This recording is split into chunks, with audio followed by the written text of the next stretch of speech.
Munonya era tewali amulondoola naye bo tebavaayo, bali ebweru ne munda mu kompawundi bakyalimu. Banga ttono bamenya enju ne bayingira ne bakuba mukyalawo.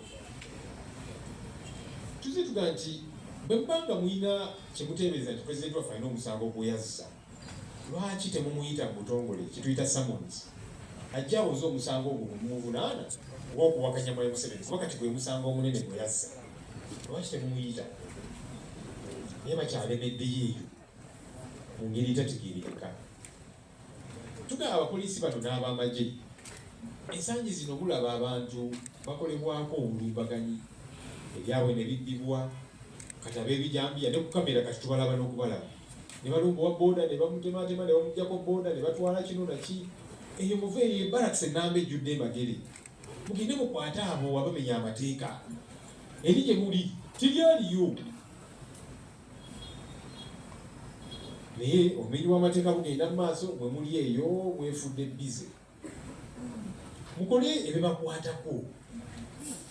Kati buno obumenyi bw'amateeka bubakwatako. So tukyalindiridde kuba gavumenti ekyebuzaabuza.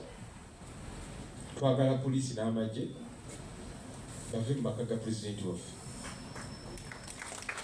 Temulina kyemukolayo eyo, agamba kasi gammwe eyo si crime scene, nti waliwo ebikolobero byakolebwayo, kubanga bwe waliwo ebiri nga temubitubuuliranga.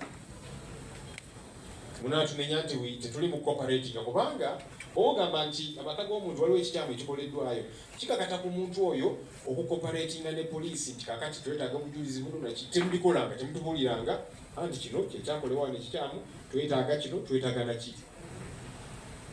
Ab'enganda zaabwe n'abalala bazze bagezaako okugenda ejuzi, balooya bagendayo bakuba bakube.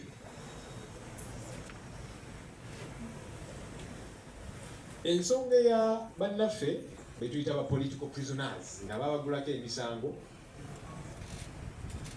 lwa byabufuzi era bangi ku mitendera egy'enjawulo. Nga bwe tubabuulidde, twagala kkooti eveeyo yeetengerere. Waliwo emisango egimu kati bannaffe bamacete, bakalanzi, ttiimu eyo yonna myaka 6 kkooti ensukkulumu Supreme Court yavaayo neewe ekiragiro nga 31 January 2025 nega nti abantu babulijjo tebalina kuwozesebwa mu kkooti z'amagye, either mubate oba emisango gyabwe mugitwale mu kkooti eza bulijjo. Nakati tekinnakolebwa.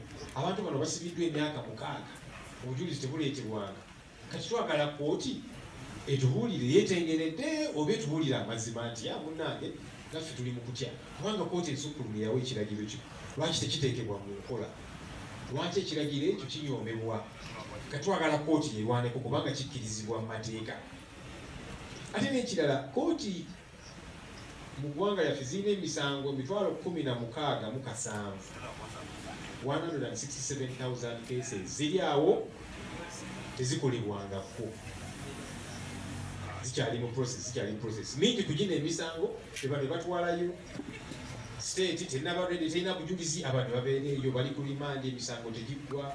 Tusaba kkooti abantu bano mubate emisango mugigobe, kubanga ne mateeka mu ekiri government, state, prosecution bwebanga tebaleeta bujulizi ebbanga lino lyonna mwaka 1, 2, 3, 6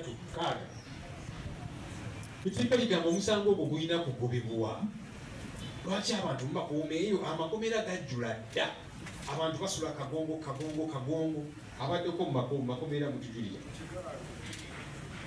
Bw'oba weebasaawo oluvaawo nti ogenzeeko emmanju, bw'okomawo ekifo tekikyaliwo, oba olina kugwira bano abaliwo already. Amakomera gajjula dda. Lwaki?